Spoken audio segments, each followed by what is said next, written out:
Empezado a ver cómo completábamos esta tablita, o sea, cómo comenzábamos a estudiar los parámetros que se podían definir para una determinada estructura cristalina cuando el compuesto tenía enlace iónico. Entonces aprendimos a determinar número de coordinación, número de partículas, a entender lo que es la estructura base en la celda unitaria de un cristal iónico. Y habíamos hecho el de cloruro de cesio, el de cloruro de sodio, la fluorita.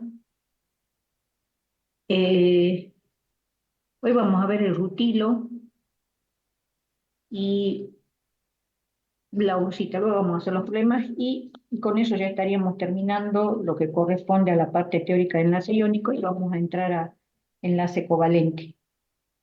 Eh, bueno, veamos entonces la estructura del rutilo.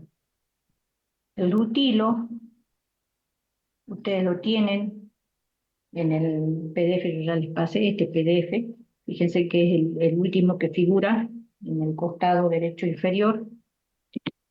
¿Eh? Este. Tenemos otra cosa que el óxido de titanio, la estructura rutil. Recordemos que el hecho que corresponda a la estructura del óxido de titanio no significa que solo es para óxido de titanio. Hay otros compuestos que pueden cristalizar en una red cristalina que tenga como celda unitaria una estructura rutilo, ¿sí? Que todo dependía de la relación de radio de cation y radio de anión, eso lo vimos la clase pasada. Nosotros vamos a determinar entonces las propiedades para esa estructura, rutilo. Fíjense que allí se nota bien clarito en ese dibujo que tenemos al frente que tenemos diferencias en el tamaño de las bolitas o las partículas que están formando parte de esa estructura cristalina o esa celda unitaria. Entonces, por el tamaño nosotros ya podemos inferir de quiénes se tratan. Si se trata del óxido de titanio, o sea, el titanio sería el catión, y el oxígeno o el ion óxido sería el anión. Nosotros sabemos que los aniones son más grandes que los cationes, entonces podemos ya suponer o inferir quiénes son las bolitas más grandes, corresponden al anión, y las más pequeñas corresponden al catión. Eh, Acá podemos correr el riesgo de pensar que esto se trata de una estructura cúbica, por cómo vemos, por ejemplo, la de cloruro de sodio, cloruro de cesio, hemos visto la florita, hemos visto que todas esas son estructuras cúbicas. Por la forma que está representado, podríamos caer en ese error. Sin embargo, si ustedes se fijan bien con detenimiento, no es que por acomodar el dibujo lo haya dejado con esa forma, no. Pasa que no es esa una celda cúbica, sino que es del tipo tetragonal. Tiene ese prisma, fíjense que tiene tres lados, dos iguales y uno desigual. Por eso no es un cubo, es una estructura que se llama de tipo tetragonal. Miren, yo les voy a mostrar los sistemas cristalinos. ¿eh? Estos son los 7 sistemas cristalinos. Los pueden ver, ¿no? O los hago más grandes. Ahí lo ven mejor. Sí, perfecto. Bien, esto después igual se lo voy a compartir. Creo que no se los puse en el PDF, pero cuando nosotros queremos clasificar la estructura cristalina, nosotros podemos hacer entrar en general, para clasificarla de entrada, en función de si la estructura base es un cubo eh, o tiene otras dimensiones y no corresponde a un cubo, entonces ya podemos entrar en estructura de tipo tetragonal, ortorrómbico, cuando los tres lados son desiguales. Fíjense que también tenemos datos de cómo son los ángulos. Monoclínico, donde ya no todos los ángulos son de 90 grados. Triclínico, cuando todos los ángulos son diferentes. Trigonal, hexagonal. Bueno, entonces, al costado de la tablita, fíjense que tienen unos ejemplos de estructuras que caen dentro de estos sistemas. Hasta ahora nosotros lo que vimos caían en el sistema cúbico. Hoy vamos a ver al rutilo, que caería dentro del sistema tetragonal, porque fíjense que tiene dos lados iguales y uno desigual, y todos los ángulos que vemos dentro de la estructura es de 90 grados.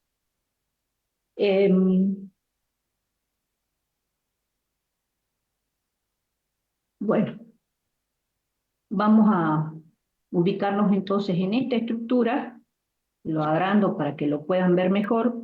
No sé si se nota allí, pero fíjense en que dos de las bolitas que estarían representando al ion óxido están completamente dentro de la celda, ¿sí? Para que nos ubiquemos después para contar las partículas. En cambio, estas dos esferas que están en la cara superior y en la cara inferior, que corresponden al ion óxido, si ustedes se fijan, están en las caras, o sea, quiere decir que solo la mitad está metida dentro de la celda y la otra mitad ya pertenece a otra celda unitaria. Recuerden que el cristal se va formando por la reproducción de esta celda unitaria en las tres direcciones, ¿sí? En los tres sentidos. Entonces, tenemos las bolitas que representan el ion óxido, solo dos que están metidas en la celda, y después hay cuatro bolitas que solo la mitad pertenece a la celda. Si miramos al catión titanio, para irnos ubicando, ellos están ubicados en los vértices del prisma, que no es un cubo, sino que tiene forma tetragonal, porque tiene dos lados iguales y uno desigual, ¿no? De todos modos, pasaría lo mismo que en las celdas cúbicas, donde una bolita que esté ubicada o partícula en el vértice va a ser compartido por 8 celdas, pasa lo mismo. Entonces, solamente un octavo de cada una de esas bolitas que están en los vértices de la estructura tetragonal va a pertenecer a la celda unitaria, solo un octavo. ¿Sí? Entonces, de acuerdo a esto, nosotros vamos a ir completando. ¿Quién está formando la estructura base? Recuerden que primero teníamos que fijarnos quién está formando la estructura base en el rutilo. Entonces, vamos recordando lo que ya vimos. Estructura base formada por, ¿quién le da forma de sistema tetragonal? Titanio. El titanio. El catión titanio más 4, ¿sí? Entonces, a él lo vamos a considerar que está formando la estructura base, entonces vamos a poner que el titanio más 4 está en la estructura base. ¿Quién está en los huecos? Entonces, por ende, el otro, o sea, sería el ion óxido, está en los huecos. Bueno, ahora ustedes dirán, pero bueno, ¿en qué tipo de hueco? Recuerden que nosotros podíamos saber en qué tipo de hueco estaba en función del número de coordinación de la partícula que está metida en el hueco. Si ustedes se fijan acá, este, por ejemplo, es un ion óxido, y cuántos vecinos, con cuántos vecinos del otro signo está coordinado, directamente coordinado. Si lo miramos a ese. ¿Cuántos Con ven? 3. Con 3. Entonces, ¿en qué tipo de hueco estaría si tiene coordinación 3? ¿Qué forma tiene el hueco? La forma del hueco les dice yo. Trigonal. Es un hueco trigonal, ¿sí? O sea, un hueco triangular es donde se encuentra el, el anión. Ahora, número de coordinación. Estamos viendo y después vamos a completar la tablita. ¿Qué número de coordinación concluimos entonces que tiene el anión, que pintado con la cruz roja? Ustedes recién me acabaron de decir. Número de coordinación, 3. 3. Y ahora tenemos que determinar el número de coordinación del catión. Para eso, entonces ahora borro esto y el que está pintado de azul, me interesa ahora ver cuántos vecinos próximos tiene del signo contrario. 5. Cuenten bien. 6, profe. 6. 6. 6. Entonces, ¿en qué tipo de hueco está? Si tiene el número de coordinación 6, era Octaédrico. octaédrico, ¿sí? Sin embargo, no vamos a decir que él está en un hueco porque ya sabemos que siempre se dice que uno forma la estructura base y entonces el otro está en el hueco. En este caso, el que forma estructura base es el ion titanio, ¿sí? Que es una estructura tetragonal. El, el que está en el hueco es el ion óxido o anión óxido, que está en un hueco triangular. El número de coordinación del anión es 3 y el número de coordinación del catión es 6. Bueno, todo esto, ahora sí ya lo podemos ir poniendo. Para el kilo. Bien. Entonces, estructura, bases, partículas que forman la estructura base, titanio más 4. Estructura base es tetragonal. ¿Mm? Porque es un prisma que tiene dos lados iguales y uno desigual y todos los ángulos de 90 grados. En los huecos, ¿de qué tipo es el hueco? Es triangular y el ion que está en el hueco es el ion óxido. ¿Sí? Fracción ocupada. Bueno, acá no la vamos a sacar porque no da un número entero, ¿sí? Pues no vamos a complicarnos, entonces lo dejamos. Número de coordinación del catión. El catión es el pequeñito. Dijimos, del anión lo podemos sacar primero. Como el anión está en un hueco triangular, tiene el número de coordinación 3. Y el otro estaba rodeado por 6 aniones, ¿sí? Ahora, número de partículas. Vamos a sacar el número de partículas.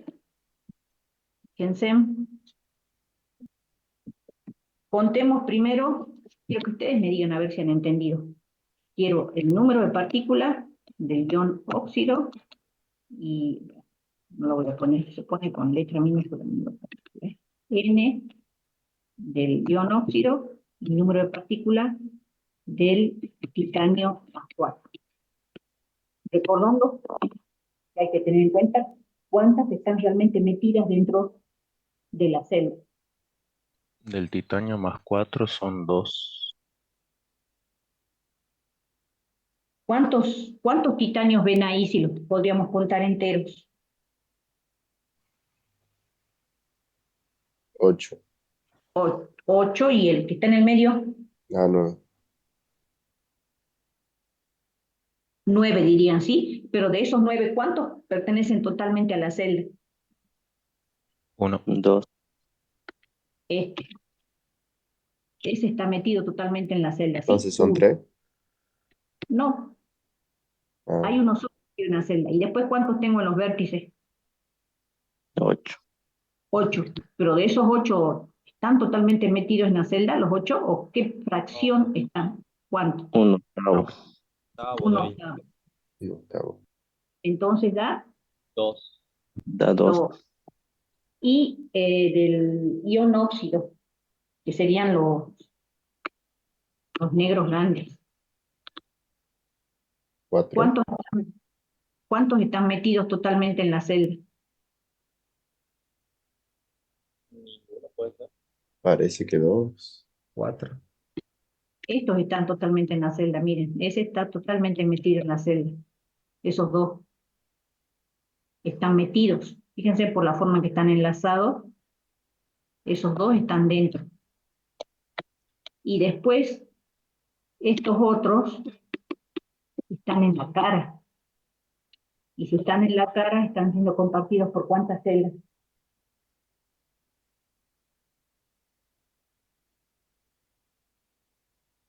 Por 2. La mitad. 2. Por 2, o sea, la mitad nada más de esos 4, hay 4, que solamente la mitad pertenece a la celda. Entonces multiplico por ¿cuánto? Un medio. un Un medio, medio. Entonces, es 4, 4. 4. Bueno, ahora les voy a explicar con esto algo que no les había explicado hasta la clase pasada, pero que también lo tienen que saber. ¿Se acuerdan que les había dicho que esto no es todo el cristal, sino que esto es la celda unitaria, o sea, la unidad repetitiva en las 3 direcciones y va generando una partícula gigante, un cristal, es una red gigante, donde se repite una y otra vez en las 3 direcciones la celda unitaria, y así se genera el cristal de la sustancia. Entonces, si yo quiero escribir la fórmula molecular de esa sustancia, no la puedo escribir, porque la fórmula molecular me dice cuántos átomos hay realmente en la molécula. Por ejemplo, si yo escribo agua, esto es una fórmula molecular. ¿Por qué? Porque me dice que hay 2 átomos de hidrógeno y un átomo de oxígeno, porque este forma moléculas. Cuando hay moléculas yo puedo decir así. Pero en este caso, dijimos que estos no forman moléculas. Estos forman redes cristalinas. O sea, hay una cantidad inmensa de aniones y cationes formando la sustancia. Entonces, ¿qué se hace? No se puede dar fórmula molecular para estos compuestos iónicos, sino que lo que se da es una fórmula mínima, lo que se llama fórmula mínima. Quiere decir que esto que yo tengo escrito acá, estos son fórmulas mínimas. Esos son fórmulas mínimas. ¿Qué me da la fórmula mínima? Me da no la cantidad de, por ejemplo, si yo digo cloruro de sodio, no es fórmula molecular, porque el cloruro de sodio es un compuesto iónico, no forma moléculas. Esto es fórmula mínima. La fórmula mínima no me da la cantidad total de cloro y sodio que hay en el cristal, porque fíjense, acá tengo la celda unitaria. Acá mirando la celda unitaria, nada más, ni siquiera el cristal completo, ellos se dan cuenta que hay un montón de átomos de cloro y sodio entonces en la red. Porque si en la celda unitaria solamente tengo eso, ¿sí? Entonces, ¿qué representa la fórmula mínima? La fórmula mínima representa la proporción que hay de un átomo respecto al otro. O sea, me está diciendo que por cada átomo de sodio hay uno de cloro. Para la clorita sería esta. La fórmula mínima me está diciendo que por cada átomo de calcio hay 2 átomos de flúor, pero no me dice la cantidad. Entonces, esas son fórmulas mínimas. ¿Cómo se saca? Para sacarlo es muy fácil, porque yo necesito solo el número de partículas. Entonces vamos a sacar la fórmula mínima del rutilo, que les dije que era el óxido de titanio. Se escribe cation y anión y se pone debajo el número de partículas que me dio. Para oxígeno me dio 4, para titanio me dio 2. Simplifico si es que se puede, y si se puede, entonces me da como fórmula mínima para el rutilo de óxido de titanio. Esta es su fórmula mínima.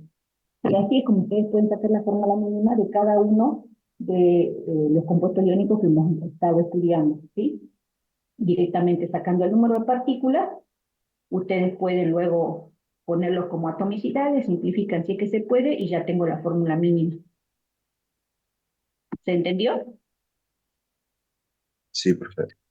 Sí, profe. Bueno, acá yo quería mostrarles, se sigue viendo mi pantalla, ¿no? Sí, Bueno, están viendo un video de YouTube. sí. Bueno, lo voy a poner, este es del rutilo, miren. Ahí se nota cómo es la estructura del rutilo y cómo están cortados las esferitas que están en la cara. Acá están cortadas las esferitas según lo que pertenece a la celda unitaria nada más del rutilo.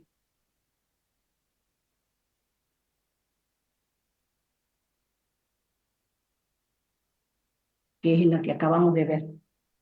La ven en movimiento, ¿no? Quiero saber si se está reproduciendo bien. Sí, Sí, profe. sí, profe. Bueno, ven que en la cara superior e inferior tengo entonces solo la mitad de la bolita perteneciente a la celda unitaria, por eso la hemos contado así. Y hay 2 que están adentro, totalmente dentro de la celda. Y los titanios que están en los vértices de esa celda tetragonal, fíjense que no es un cubo, solamente 1/8 de la bolita pertenece a la celda unitaria, y en cambio la que está en el centro está totalmente dentro de la celda unitaria, por eso las contamos así. Lo voy a dejar correr hasta el final porque al final les hace entender cómo se cuentan.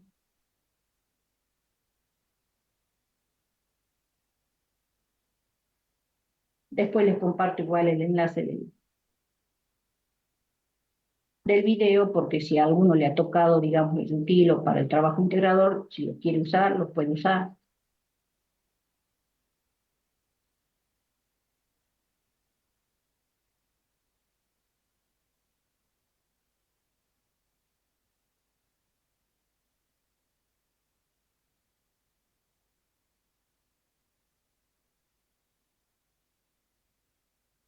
Bueno, ahora comienza a contar. Mire, junta todos los pedacitos que pertenecen a la celda de titanio. cuenta entonces cuántos titanios realmente hay en la celda unitaria. Y hace lo mismo con los iones óxido.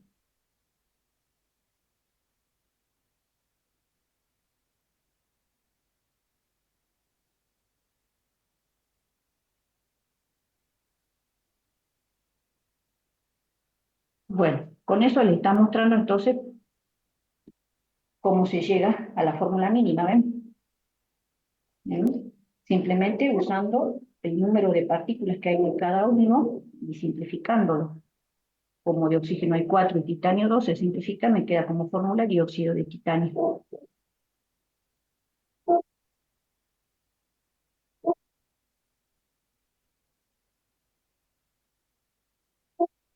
Bueno, ¿se entendió? Sí, profe. Con respecto a Sí. esta tabla, y esto se los dejo para que ustedes consulten, ¿sí? Pueden consultar. De todo modo, les digo esto como para que ustedes vean alguna celda más, ¿sí? Pero esta estructura, blenda y ursita, ambas corresponden al sulfuro de zinc. El sulfuro de zinc es el compuesto que puede dar origen a dos tipos de estructura. Cuando un compuesto presenta más de un tipo de estructura, ahí hablamos de que son polimórficos, porque tienen la misma fórmula, pero pueden tener diferente estructura cristalina. Normalmente esas estructuras cristalinas las tienen una u otra en función a veces de las condiciones en las que se encuentra, como por ejemplo distinta condición de temperatura, pueden presentar diferentes tipos de estructura cristalina. La ursita es esta que tenemos acá, que es una estructura, si ustedes se fijan, hexagonal. ¿Mm? Esa es la ursita. Pero fíjense, ustedes lo tienen, después también al sulfuro de zinc, con otro tipo de estructura que es blenda. ¿Mm? Entonces, depende, como les decía, de las condiciones en las que se encuentra la sustancia, cristalizan en diferentes tipos de estructuras. Ahí decimos que son polimórficos. El caso del sulfuro de zinc, entonces, que podemos tener, por ejemplo, como estructura ursita, que es hexagonal, o blenda, que ya no es hexagonal, cristaliza en otro sistema. Entonces, ya al completar la tablita, nos da diferente. Yo les voy a completar los valores acá para que ustedes los tengan para blenda y ursita, pero no voy a hacer la deducción, sino sí voy a hacer que tengan la tabla completa. ¿Mm? Se los completo y después ustedes intenten verlo. Yo ya les compartí el enlace así para que puedan verlo en la ursita y también la blenda. Profe, ¿podría repetir cuándo eran polimórficos? Polimórficos, cuando yo puedo escribir, por ejemplo, para un compuesto la misma fórmula, como puedo hacerlo para el sulfuro de zinc. El sulfuro de zinc tiene esta fórmula. ¿Eh? Esta es la fórmula del sulfuro de zinc. Sin embargo, él puede tener estos dos tipos de estructura cristalina. ¿Mm? Y normalmente los compuestos suelen tener diferente estructura cristalina en función de las condiciones en las que se encuentra el compuesto, como por ejemplo temperatura. ¿Mm? Entonces cristaliza en diferentes estructuras cristalinas. Bueno, les completo entonces para la blenda, se conecto mejor, y de todo modo les digo yo, se los completo,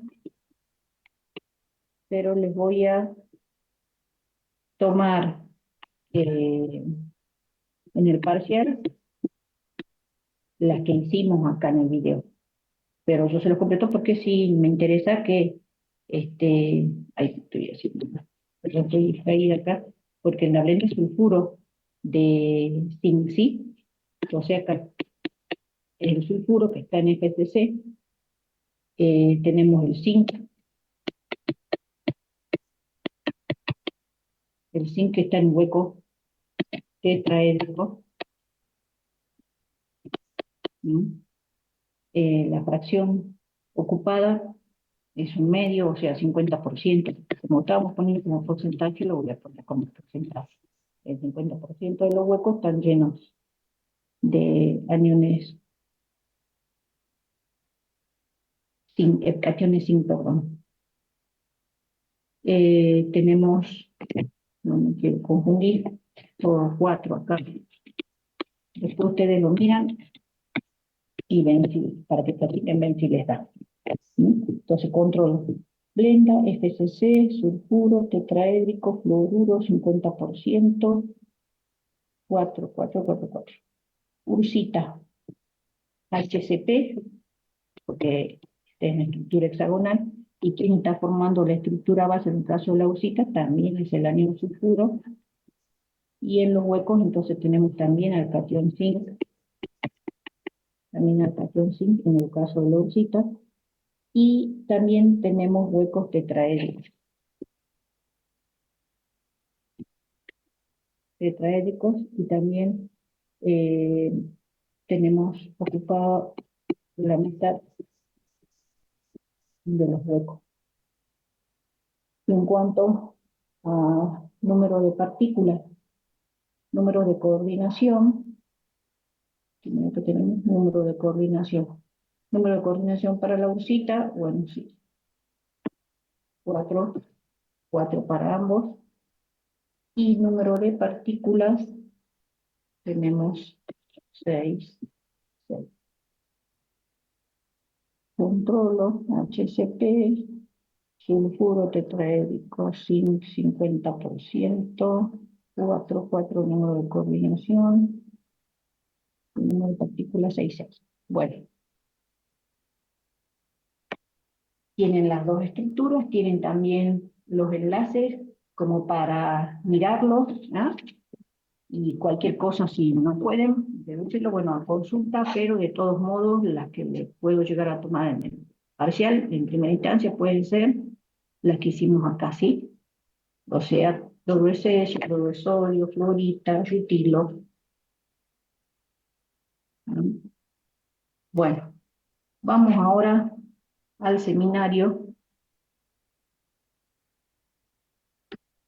En el seminario nos faltaba resolver problemas que tienen que ver con enlace iónico, ahora ya con celdas unitarias que tienen enlace iónico. Habíamos resuelto ejercicios con determinación de parámetro de red o de densidad, donde teníamos enlace metálico. Estos dos ejercicios que tenemos allí, el punto 9 y el punto 10, son similares, nada más que se refieren a celdas unitarias con enlace iónico. Fíjense, en el punto 9 dice, tenemos el cloruro de amonio, que cristaliza en una estructura cúbica centrada en el cuerpo. La arista de la celda unidad mide 387 picómetros, calcula el radio del ion amonio. Si el ion cloruro tiene un radio de 181 picómetros. Bueno, fíjense en que acá nosotros tenemos enlace iónico, porque tenemos en la estructura cristalina un catión y un anión, digamos, no uno, sino cationes y aniones están formando parte de la celda unitaria. El catión es el ion amonio. Sin embargo, nosotros tenemos enlace iónico porque acá el tipo de enlace que está vinculando al ion amonio con el anión cloruro es iónico, uno es catión y otro es anión. Pero dentro del catión, el ion amonio, tenemos enlazados no metales, como el nitrógeno y el hidrógeno. Entonces, ellos, entre nitrógeno e hidrógeno, no hay enlace iónico. Cuando tenemos enlazados no metales, y eso vamos a ver hoy, cuando terminemos nuestro ejercicio, tenemos enlace covalente. Entonces, en este tipo de compuesto tenemos una combinación de tipos de enlace, donde entre los átomos de nitrógeno e hidrógeno tenemos enlace covalente porque son no metales y están formando el catión de amonio. Y entre ese catión amonio y el anión cloruro hay enlace iónico. Y nos dice que es una estructura cúbica centrada en el cuerpo, donde ahí tenemos la imagen, el ion amonio, el catión está ubicado en el centro de ese cubo, y En los vértices de esa celda unitaria está el anión cloruro. Nos da el tamaño del anión cloruro y nos pide que calculemos el radio del catión. Entonces nosotros lo vamos a ver así como tenemos representado directamente al costado en color negro, al catión como un todo. No nos interesa que está formado por nitrógeno e hidrógeno, sino que como catión tiene un determinado radio que lo vamos a designar con la letra R, R grande, ¿sí? Que va a ser el radio del catión. A le estamos llamando a las aristas de ese cubo, que sería la celda unitaria.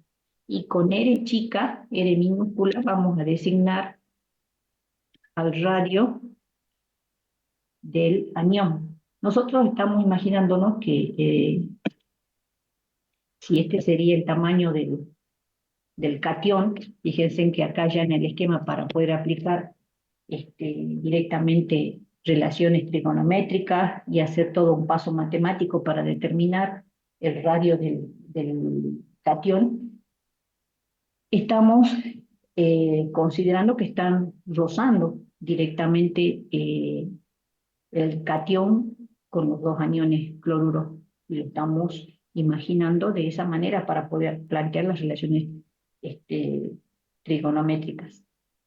Sin embargo, en la estructura está dibujado así para que nosotros podamos visualizar bien cómo es la celda unitaria, ¿m?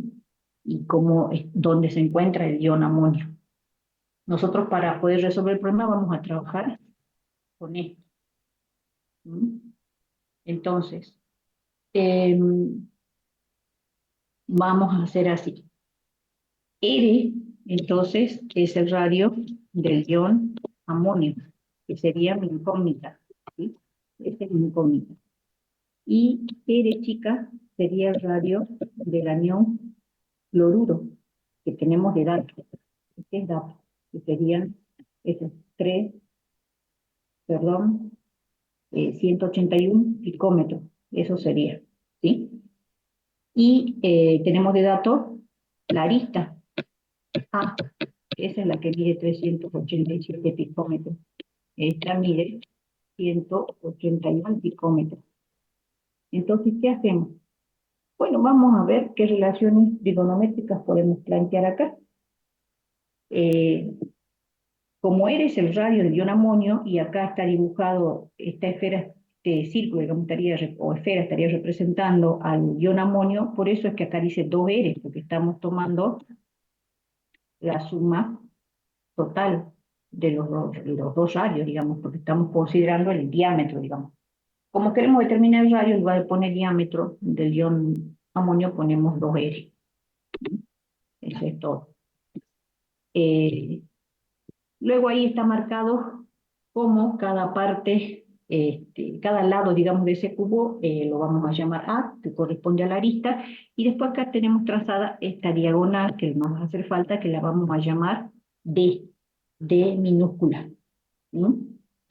A ese, a ese, a esa diagonal.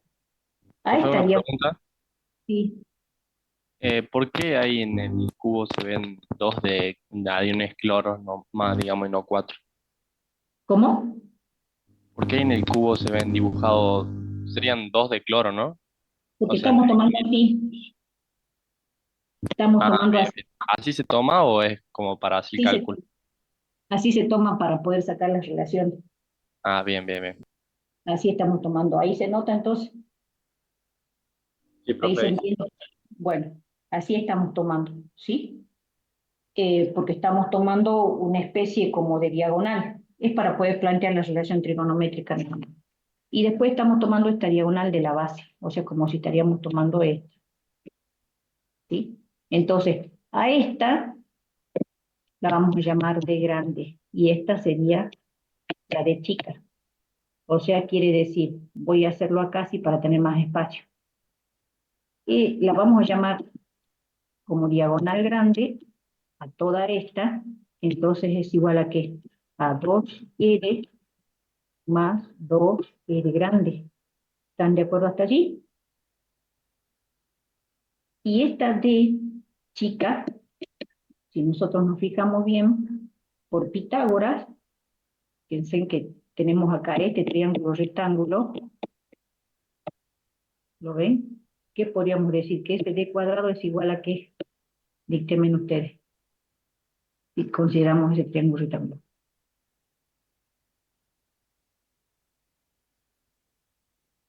Esto mide A y esto mide A. Entonces, ¿qué sería igual? D al cuadrado por Raíz cuadrada Pitágoras. de 2A puede ser. Raíz cuadrada de 2A. En total, el D. No. Quiero que me digan a qué es igual D al cuadrado. A cuadrado más 2A cuadrado. A cuadrado más A cuadrado por A Pitágoras, ¿sí? cuadrado. O sea, 2A sería cuadrado. 2A cuadrado. Hasta ahí estamos de acuerdo. ¿Sí? Bueno, pero también ahora yo puedo considerar este otro triángulo, rectángulo, para relacionarlo con el diámetro minúscula, al diámetro mayúscula. Voy a intentar establecer la relación entre esto y esto. Entonces, ¿qué puedo decir? También es un triángulo rectángulo, entonces D al cuadrado, aquí es igual. Este es un lado y este es otro. Entonces, a al cuadrado más D al cuadrado, ¿están de acuerdo? Sí, profe. Bueno, entonces ahora reemplazo, ya sea que es igual D al cuadrado. D al cuadrado es igual a 2 al cuadrado. Entonces, A al cuadrado más 2A al cuadrado. Y eso me da, entonces, 3A al cuadrado. Y bueno, ya tengo la relación, entonces quiere decir que D es igual a ¿qué entonces? A raíz de 3 Raíz de A. 3A. Sería raíz de 3A. Sí. Bien. ¿Y D a qué era igual? D era igual a esto. O sea, a 2R más 2R. ¿Sí? Entonces, esto es dato. Esto es dato. ¿Qué puedo calcular? Puedo calcular R grande, que es el radio del ion amonio.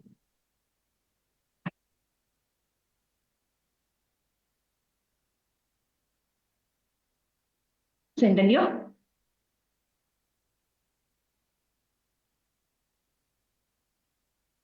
Sí, Sí, profe. Bueno, ven que es todo relación matemática. Y bueno, así es como también se encontraron las relaciones entre parámetros de red y radio en la parte de enlace metálico. Era todo aplicando Pitágoras, más que nada. ¿Sí? Bueno, problemita como este, salvo que me hagan enojar mucho, puede ser que les tome, si no, no. Porque esto es matemático más que aplicación de fórmulas o lo que sean. ¿Sí? No tienen concepto, excepto que dejarles claro que los cálculos en este tipo de estructuras se hacen así, con relaciones matemáticas que se pueden plantear para resolver. Sí, es más del tipo del punto 10 que vamos a hacer ahora, ejercicio que sí puede entrar al parcial, sí, pero me interesaba hacerlo para mostrarles que así es como se pueden resolver estos problemas, todo como son cristales, planteando relaciones matemáticas. Vamos al problema 10, como este sí puede entrar. Dice, la densidad del óxido de magnesio, y por ahí si a alguien le ha tocado el óxido de magnesio, bueno, fíjense en qué tipo de estructura tiene de las que hemos visto de enlace iónico, a cuál se parece, a ver, vayan mirando ya las estructuras que hemos visto, qué tipo de estructura es. Bueno, ya lo dice. No, ya no hablamos así ahora en enlace iónico ya no hablamos de FCC, BCC, HCP, no, porque acá ya los modelos de celdas unitarias ya no se llaman así en enlace iónico, se llaman tipo cloruro de cesio, cloruro de sodio, blenda, ursita, rutilo, borita. Esos son ahora las celdas unitarias para el enlace iónico. ¿Está claro? O sea, ya se mira como un todo. Entonces, ¿qué tipo de celda unitaria es la del óxido de magnesio? Similar a, o tipo, ahí lo dice, Cloruro de sodio. o de sodio. ¿Sí? Así se llama ahora la celda unitaria para el enlace iónico. Bueno, entonces estamos viendo allí que cristaliza en la misma forma que el cloruro de sodio, el óxido de magnesio. Quiere decir, ¿por qué será?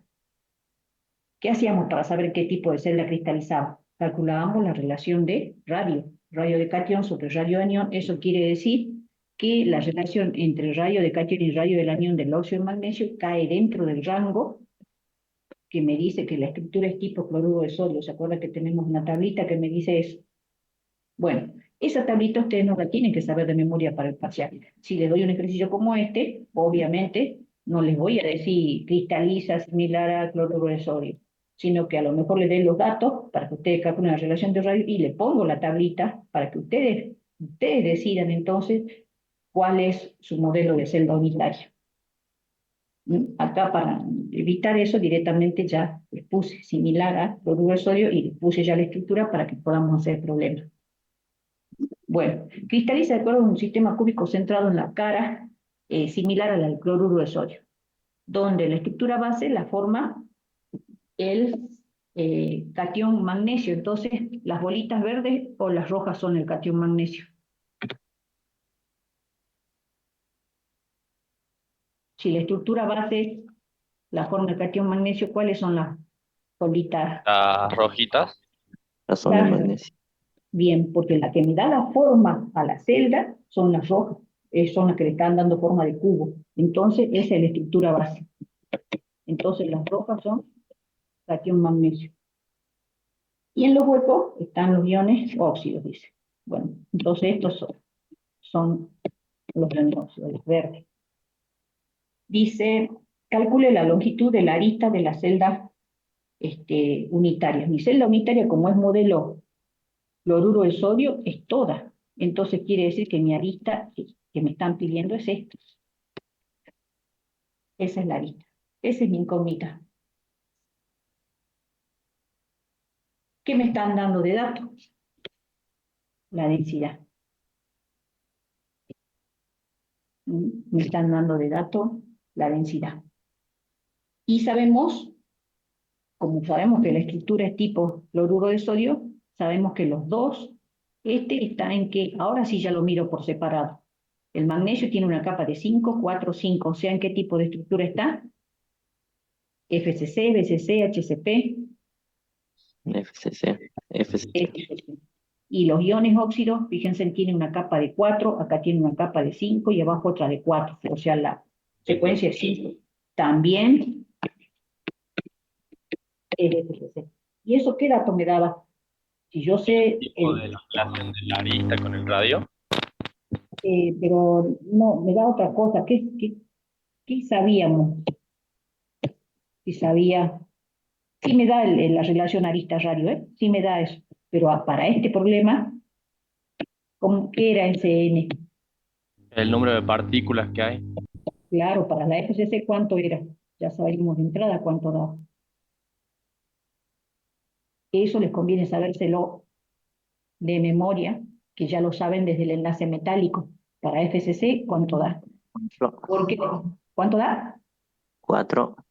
4. Entonces ya sé de entrada cuántas partículas hay de cada uno. Hay 4. Eso me va a servir a mí para usarlo en la fórmula de densidad. ¿Por qué? La densidad, que es igual a densidad, es igual a masa sobre volumen. Pero en este caso, yo tengo masa de anión y masa de cation. En el enlace metálico yo tenía masa del átomo que está formando la celda sobre volumen de la celda. En cambio acá, esa masa es la masa ocupada por los átomos en este caso hay dos tipos de átomos, sobre el volumen de la celda. Pero acá hay dos tipos de átomos, entonces ¿a qué es igual la densidad? La densidad es igual a la suma de la masa de los dos tipos de átomos que tengo. Entonces, ¿cómo se sacaba? Igual que lo hicimos para enlaces metálicos. Es, por ejemplo, para catión, el número de partículas que hay de catión magnesio por la masa de un solo átomo le va a dar la masa total de magnesio. La masa de un solo átomo era igual al peso atómico del magnesio dividido el número de Avogadro, porque yo quiero el peso de un solo átomo. Recuerden que el peso atómico es el peso de un mol de átomos, no de un solo átomo. Si yo lo divido por el número de Avogadro, entonces ahí recién tengo el peso de un solo átomo de magnesio, y lo multiplico por el número de átomos de magnesio que hay en la celda, que sabemos que es 4, y entonces ahí ya voy a tener toda la masa de los átomos de magnesio. Pero él no es el único que está ocupando la celda, también le están ocupando los átomos de oxígeno, entonces haré lo mismo para el oxígeno. El número de iones óxido por el peso atómico del oxígeno sobre el número de Avogadro, me va a dar el peso de un solo átomo de oxígeno, y eso lo multiplico por la cantidad de átomos de oxígeno que hay en la celda, entonces ya tengo la masa total ocupada. Y calculo. Y ahora, como la arista es A y es un cubo, entonces el volumen de la celda va a ser A al cubo. A al cubo. Bueno, la densidad es dato. Esto lo sabemos. Este es mi incógnita. Y todo lo demás lo tengo, porque el peso atómico lo saco de esa tabla, el número de Avogadro lo conocemos, el número de partículas, sabiendo que ambos están en FCC, ya sabemos que vale 4, entonces tenemos todo. ¿Cómo me queda esto?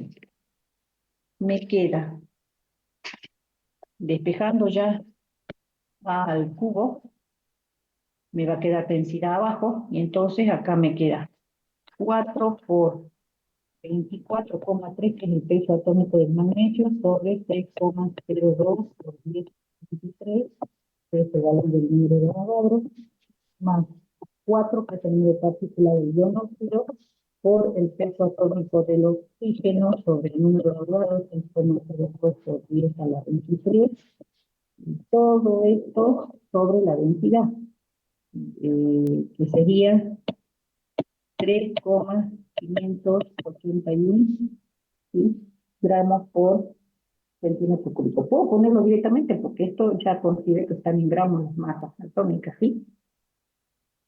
Bueno, y después que ya tenga A al cubo, ustedes van a sacar la raíz cúbica del valor que dé,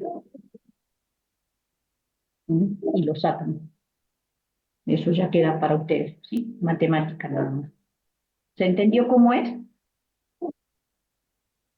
Sí, Bueno, sigamos entonces.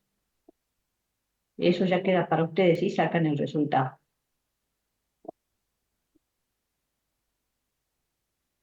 Problemita 11. Bueno, a ver si han entendido. Dice, una celda cúbica centrada en la cara tiene 8 átomos de X en los vértices de la celda y 6 átomos Y en las caras. Determine la fórmula empírica del sólido.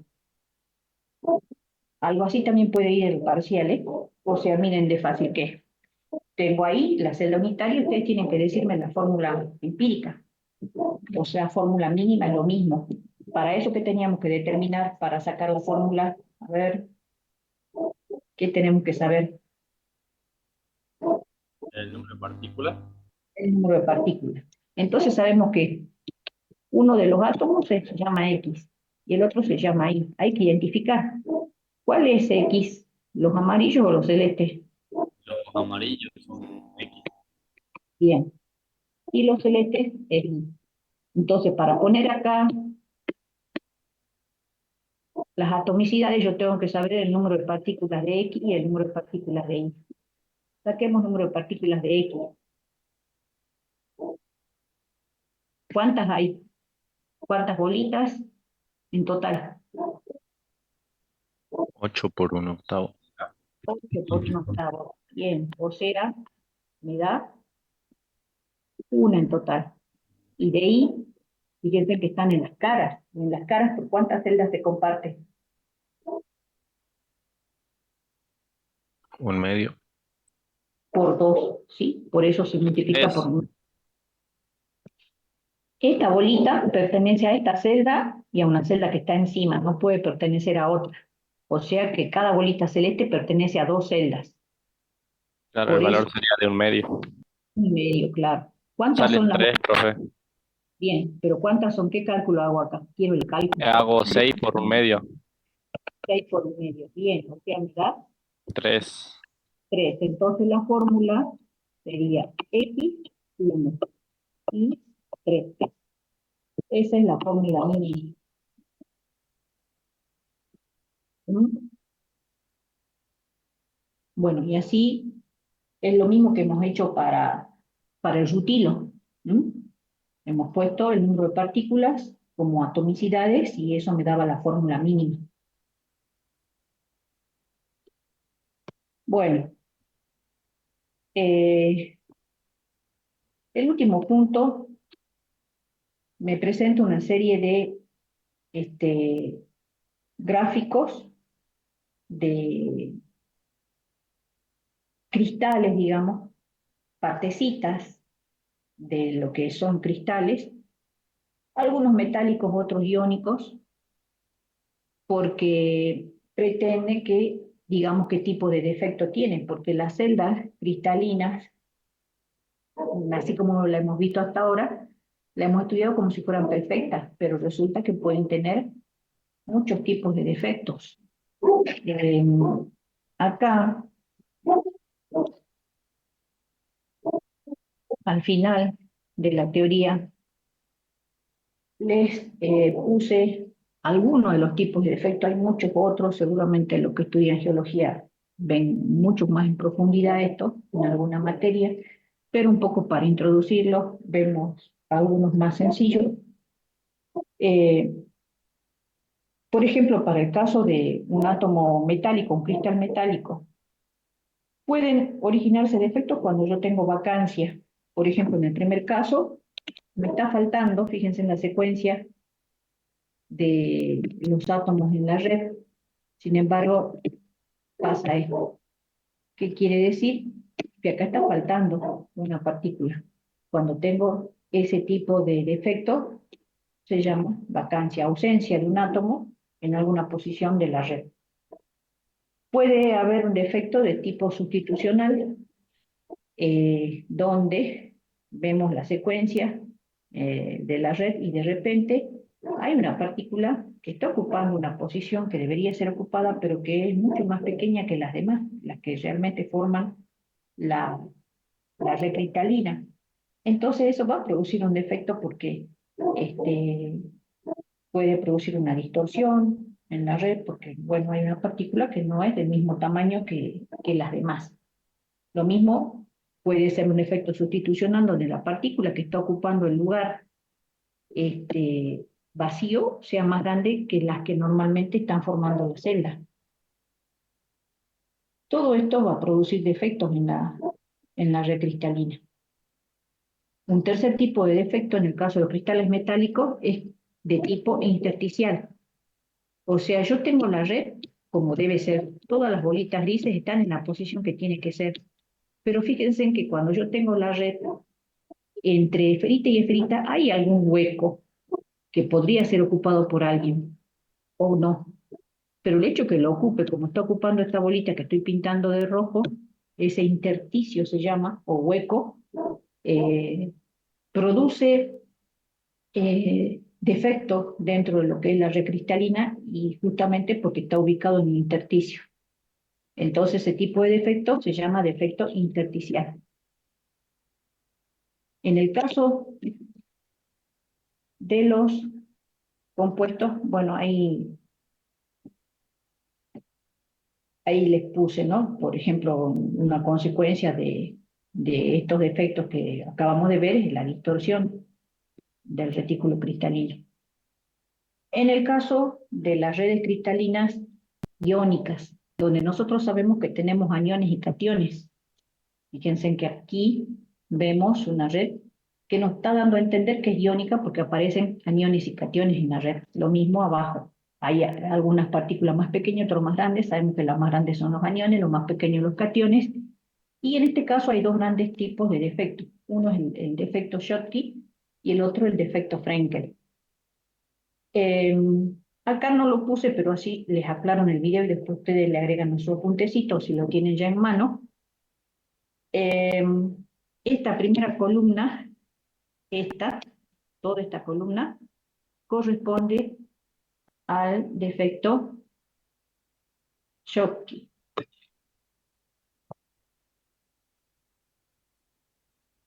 Y la segunda columna al defecto Frenkel. O sea, se está comparando en esta tabla lo que me indica para cada uno de los defectos. Se compara. Esta tablita me está comparando, marcando las diferencias que hay de las características de esos dos tipos de defectos. ¿Sí? Entonces veamos. ¿Cuándo tengo defectos Schottky? Miremos el esquemita. Lo que está ocurriendo, fíjense que yo tengo acá la secuencia, es anión, cation, anión, cation, anión, cation, y lo mismo abajo.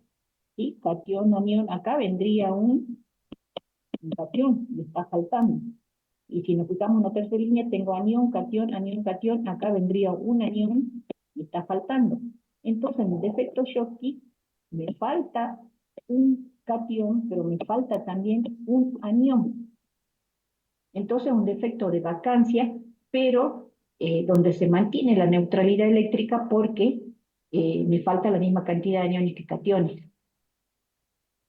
El hecho de tener esos huecos, esos vacíos dentro de la estructura cristalina me va a provocar sobre todo modificaciones en la densidad del cristal. Entonces veamos qué nos dice el defecto Schottky básico. Surge cuando los cationes y los aniones están ausentes de sus respectivos sitios de red. ¿Qué tipo de defecto es? Un defecto vacante, porque fíjense, justamente hay vacancia, pero tanto de anión como de cation.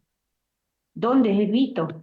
En sólidos que tienen tamaños catiónicos y aniónicos comparables, o sea, no se da en cualquier tipo de sólido iónico, sino el defecto Schottky se suele dar cuando yo tengo tamaño de anión y cation parecidos. Se da eso. Desplazamiento. ¿Quiénes se van? Tanto el cation como el anión. Hemos visto que si falta un anión, falta un cation. La densidad, bueno, como hay vacancia, se observa como consecuencia de este defecto que la densidad del cristal disminuye. ¿Qué produce? Vacancia tanto de anión y cation. Y ahí tienen algunos ejemplos de sólidos cristalinos iónicos que podrían presentar este tipo de defecto Schottky. Lo que ocurre dentro de este defecto Schottky es que se mantiene la neutralidad eléctrica justamente porque me falta tanto anión como cation.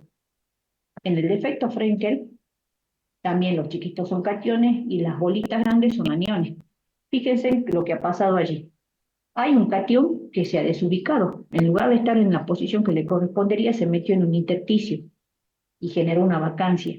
Entonces el defecto Frenkel se dice que es una combinación de defecto de vacancia con defecto intersticial. Normalmente, en este tipo de defectos, las partículas que se suelen meter en los intersticios suelen ser más pequeñas que las partículas que están generando el intersticio, por eso se puede meter, si no, no podría. Bueno, si vemos en la tablita, entonces ahí me describe. En el efecto Frenkel surge cuando los cationes dejan su lugar respectivo en la red. ¿Por qué dice los cationes? Porque como les decía, para que se origine el efecto Frenkel hay una partícula que se desubicó. Y normalmente es un cation porque es más pequeño, como para meterse en un intersticio es más difícil que una partícula grande se mete en un intersticio generado por partículas pequeñas. Por eso, normalmente el que se desubica es el cation. Y entonces dice, se desubica el cation y se traslada a un sitio intersticial. El defecto vacante en el punto actual y el defecto intersticial. Allí lo define entonces como que el defecto Frenkel combina los dos tipos de defectos. ¿Cuándo se ve? No en cualquier tipo de sólido iónico, sino que cuando hay una gran diferencia En el tamaño del catión y del anión, es más común que se dé este defecto Frenkel. En el desplazamiento, bueno, dice, aunque se produce un desplazamiento, ningún ion se desplaza fuera del cristal. No se salió ningún ion del cristal, como pasa en el defecto Schottky, donde se generan vacancias acá. Siguen estando tanto el anión como el catión, no se fue del cristal. Como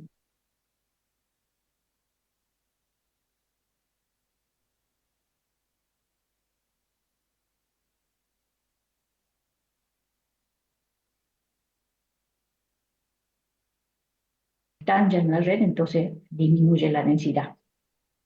Y bueno, ¿qué se produce como consecuencia del efecto Frenkel? Una vacancia y un sitio intersticial. Y allí tienen algunos ejemplos de compuestos iónicos que podrían presentar este tipo de defecto. Entonces, en el seminario, y esto ya se lo dejo para ustedes, tienen estos esquemitas donde ustedes tienen que identificar qué tipo de defecto tienen. Ojo, que recuerden que en algunos casos tienen dibujados redes cristalinas metálicas y en otros redes cristalinas iónicas. Entonces, si estamos hablando de redes cristalinas metálicas, bueno, vamos a hablar de efecto de vacancia, sustitucional o intersticial. Y si estamos hablando de redes iónicas, vamos a hablar del efecto Frenkel o Schottky. ¿Sí? ¿Se entendió? Para que lo hagan ustedes solos.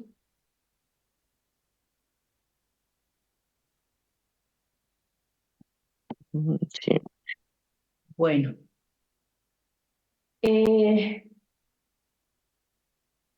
Bueno, ahora ya nos podemos comenzar a meter, introducir a lo que es el enlace covalente.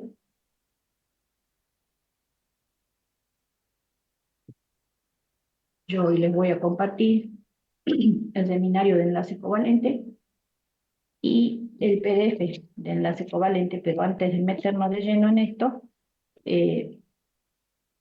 yo quiero primero hablarle de los tipos de sustancias que nosotros podemos tener. Nosotros hemos visto entonces enlaces metálicos, hemos terminado de ver enlace iónico y ahora vamos a entrar al enlace covalente. Hemos visto que podemos tener distintos tipos de sustancias, que pueden tener distintos estados de agregación en función de qué tipo de enlaces tienen presentes. ¿Sí? Si yo tengo enlace metálico, el tipo de sustancia es una sustancia metálica. Y nosotros vemos el estado de agregación, en general, prácticamente 100%, salvo excepciones como el mercurio, el estado de agregación es sólido. En el enlace iónico, nosotros vamos a decir que se genera el tipo de sustancia iónica o sólido iónico. ¿Por qué? Porque el estado de agregación de los compuestos iónicos es sólido. En el caso de que yo tenga átomos enlazados por enlace covalente, la sustancia puede ser de dos tipos.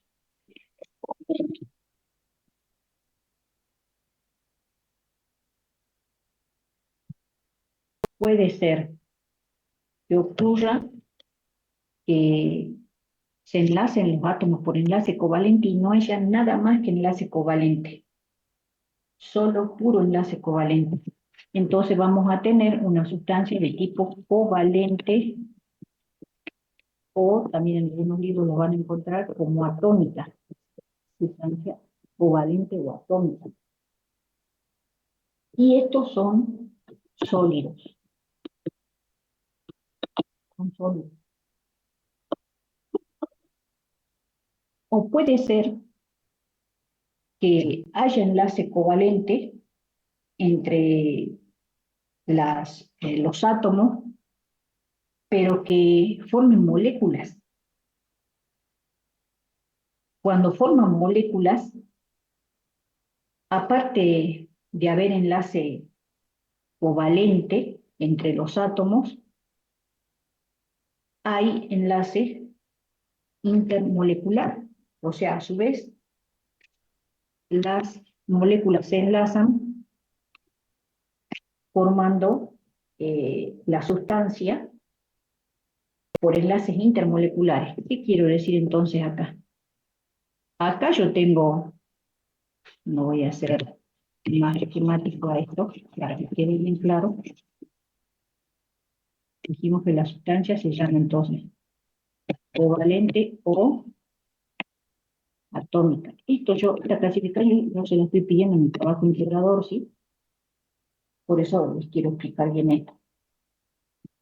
En este caso yo tengo átomo enlazado a átomo, obvio, sabemos que acá son no metálicos, pero el enlace acá es covalente. ¿Mm? Y en este caso, y lo hemos ido viendo en cada caso, forma, en este caso, red cristalina. Acá también, red cristalina. No hay molécula. En este caso, también forma red cristalina, donde hay puro enlace covalente. Hay átomos enlazados por enlace covalente y forman redes cristalinas. Pero puede ocurrir también que yo tenga un átomo no metálico, obvio, enlazado a otro átomo por enlace covalente. Pero esto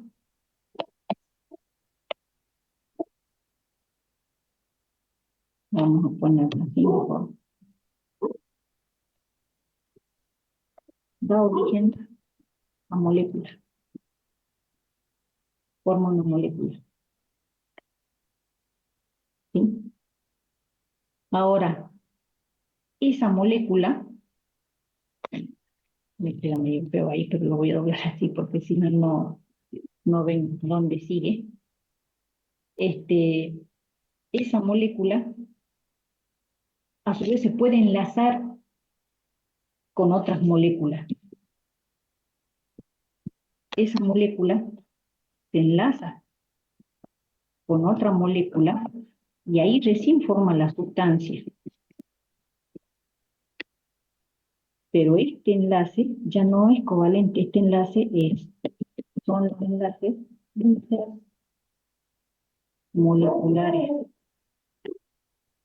Ellos están enlazando las moléculas que se han formado. Ahora, este tipo de sustancia, ¿no? Esas moléculas al enlazarse por enlaces intermoleculares, forman la sustancia, se llaman sustancias moleculares. ¿Por qué? Porque forman moléculas. Entonces ven la diferencia. Si hay puro enlace covalente, la sustancia se llama covalente o atómica. Pero si forman moléculas, las sustancias se llaman moleculares. Estas en cambio son covalentes o atómicas, donde hay un enlace covalente. Este es iónica, voy resaltando acá con este color el nombre de la sustancia aquí. Y si quiere eso, es lo que se me tiene que clasificar. Es una sustancia metálico, iónico, covalente o atómico o molecular. Ahora, esta agregación puede tener cuando se forman moléculas. Este es el único caso donde puedo tener los tres estados de agregación. Puedo tener el estado sólido, puedo tener el estado líquido y puedo tener el estado gaseoso. ¿Mm? ¿Qué forman? Bueno, ya hemos visto, todos estos forman moléculas. Ahora ustedes dirán, en estos casos no tengo cristales, no tengo redes cristalinas. Pues resulta que sí, porque si forman sólidos hay redes cristalinas.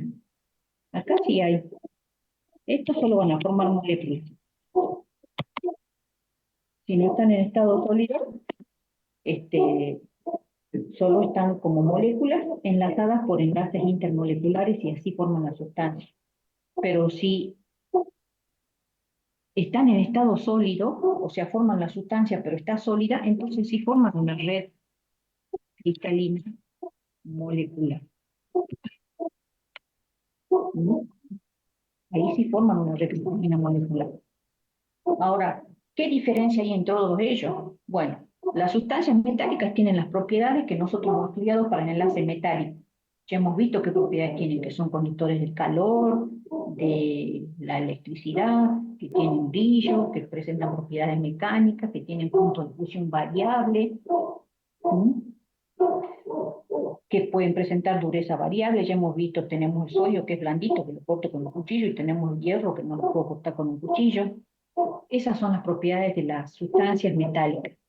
De las sustancias que tienen enlace iónico, ¿qué propiedades ya hemos visto? Son sólidos, frágiles, por ejemplo, cloruro de sodio, la sal de cocina, suelen tener punto de fusión alto, suelen ser altos, pero no los más altos, ya van a ver, pero son altos. No conducen la corriente si están en estado sólido. ¿Por qué? Porque cuando se produce conducción de la corriente eléctrica, se hace porque hay partículas cargadas que pueden llevar la corriente eléctrica. En el caso del enlace iónico, ustedes dirán, pero están el catión y el anión como que no conducen. Están, pero están fijos en la red cristalina. En el caso del enlace iónico, los cationes y aniones están fijos en la red cristalina. Entonces, ellos no se pueden mover, entonces no conducen. Pero, ojo, ¿qué pasa? Si yo los disuelvo, a los compuestos iónicos se liberan los iones. Entonces ahí ya pueden conducir. Si yo lo fundo al sólido iónico, también se liberan los iones y entonces puede conducir. Por eso es que, por ejemplo, el cloruro de sodio, la sal de cocina. Teóricamente, si yo pongo ahí unos cablecitos y toco el cloruro de sodio, no me debería electrocutar. ¿Por qué? Porque están los iones fijos en la red. Pero ojo, que ya saben ustedes que esa sal suele absorber el agua. Entonces, si la absorbe el agua y la incorpora, algunos iones se pueden haber liberado. Entonces, si yo toco una sal hidratada, capaz que me llego a electrocutar. ¿Por qué? Porque pueden haberse roto la red, en parte. Pueden haberse liberado algunos iones. Ahora, ¿qué pasa cuando yo tengo enlace covalente? Si se trata de un compuesto que tiene puro enlace covalente, como pasa en estos compuestos, covalentes o atómicos donde hay puro enlace covalente, esos son sólidos, tienen una red cristalina, ahí no hay iones, ni hay electrones libres, nada, no hay nada que pueda conducir. Entonces esos son sólidos que no son conductores. Como por ejemplo el diamante, que tiene puros átomos de carbono enlazados por enlace covalente, ahí no hay conducción de la corriente eléctrica. Tampoco son solubles, porque no tienen cómo interactuar con otros. Entonces, en cuanto a la dureza, también son muy duros. Los sólidos covalentes o atómicos son muy duros porque ellos tienen una red con un tipo de enlace covalente que tiene una alta energía de enlace. Es difícil romper porque estos enlaces interatómicos son enlaces fuertes. Entonces, por ejemplo, ¿qué ejemplos tenemos de estos sólidos covalentes? Por ejemplo, el carburo de silicio, que creo que alguno lo tiene ahí para trabajar, es un sólido covalente. El nitruro de boro, es un sólido covalente. El boro en sí es un sólido covalente. La sílice es un sólido covalente. El diamante El grafito también es un sólido covalente, nada más que medio especial el grafito, porque es conductor. Ya cuando lleguemos al grupo del carbono lo vamos a estudiar, pero es también un sólido covalente porque tiene puro enlace covalente. El diamante, ustedes lo conocen como uno de los sólidos más duros que hay, que no es conductor, no se solubiliza, y bueno, es porque es un sólido tipo covalente. Y solo hay puro enlace covalente allí, y no hay moléculas. En el caso de las sustancias moleculares, en cambio, vieron que en el secundario les enseñaron. En el enlace, bueno, los compuestos con enlace covalente, no son solubles en agua, tienen puntos de fusión bajo, no son conductores. Bueno, esas eran características de los moleculares, no de estos no, porque a estos, si yo los quiero fundir, tienen punto de fusión altísimo, porque tengo enlaces muy fuertes, un enlace interatómico, puro enlace interatómico. Yo les decía, bueno, en la red iónica yo tengo puntos de fusión altos, pero pónganle en la red iónica yo puedo llegar a tener puntos de fusión, pónganle de 100 y pico, 300 y pico grados, pero en un sólido covalente, acá, por ejemplo, para el diamante, ¿sí? El diamante, punto de fusión alrededor de 3500 grados centígrados. Para que tengan una idea de lo fuertes que son estas redes cristalinas covalentes o atómicas, que tienen puntos de fusión muy altos, muy altos. ¿Mm? En cambio, cuando yo tengo sólidos moleculares, donde hay enlace covalente entre los átomos, pero ellos han formado moléculas que después esas moléculas se enlazan por enlaces intermoleculares, resulta que estos enlaces intermoleculares son fuerzas débiles. Y cuando yo los caliento o los disuelvo, estas son las que estoy venciendo. No logro romper el enlace covalente, sino que cuando yo lo fundo, lo disuelvo, estoy rompiendo estas, las intermoleculares, y esas son débiles. Entonces, estos sólidos moleculares son sólidos que yo puedo fundirlo entre todo fácil, tienen punto de fusión bajo, puedo disolverlos, no son muy duros. Acá, por ejemplo, el diamante, que no soy covalente, el re duro, el más duro. Un ejemplo de sólido molecular, les voy a dar ejemplos. El yodo, por ejemplo, es un sólido molecular, pero no estoy segura si lo conocen o no, pero les voy a dar otro ejemplo de sólido molecular que seguro si lo conocen y lo van a usar también en uno de los laboratorios, que es la naftalina. Lo ubican a la naftalina. Bueno, ustedes vieron que es una esferita blanca, muy olorosa, que se usa para espantar las polillas que no se coman la ropa. Bueno, ustedes la ponen en el ropero o donde sea y le alejan a la polilla, pero no les va a servir toda la vida. Llega un momento que ustedes van y cada vez está más chiquita, y llega un momento que se volatilizó. Bueno, eso es una característica de estos sólidos moleculares, justamente porque tienen estos enlaces intermoleculares que son débiles en comparación a estos otros que son interatómicos. Entonces, suelen ser volátiles, suelen ser sólidos blandos. La naftalina, inclusive uno si la aprieta un poquito, la desmenuza, y es muy volátil, por eso pasa del estado sólido al estado vapor. Al yodo, que no lo conocen, que ustedes ya van a ver cómo nos damos cuenta que son sólidos moleculares, también es medio volátil. Si uno ve un frasquito con yodo sólido, el frasquito siempre está con vapores fucsias, que son de yodo sólido que ha pasado a la fase vapor. Otro ejemplo de sólido molecular, el hielo. El hielo no es otra cosa que agua en estado sólido. Ustedes tienen ahí, el agua es una sustancia molecular. ¿Y qué es prueba de eso? Sin saber más, ustedes saben que al agua yo la puedo tener en estado líquido, sólido y gaseoso. ¿Y qué sustancias son las únicas que presentan los tres estados? Las moleculares. Entonces, en el agua no tiene ni que dudar que es una sustancia molecular, porque la puedo encontrar en estado sólido como hielo, en estado líquido la tenemos, bueno, la tomamos, la tenemos, Y en estado gaseoso, cuando ponemos la pava a hervir para hacernos té, sabemos que sale vapor de agua. ¿Eh? Y ahí es un ejemplo, chicos, de que no se rompe cuando hago hervir el agua, no estamos rompiendo el enlace entre el átomo de hidrógeno y el átomo de oxígeno. Cuando nosotros hacemos hervir el agua, no se forma hidrógeno y oxígeno. Ustedes saben que el vapor que se desprende sigue teniendo agua, nada más que pasó al estado vapor. Entonces, ¿qué pasó allí? Yo rompí esto, enlace entre moléculas de agua cuando hice hervir, porque sigo teniendo moléculas de agua que se han liberado, que están en estado vapor, están más libres. Nada más, pero yo no rompí el enlace entre hidrógeno y oxígeno en el agua cuando hice hervir el agua.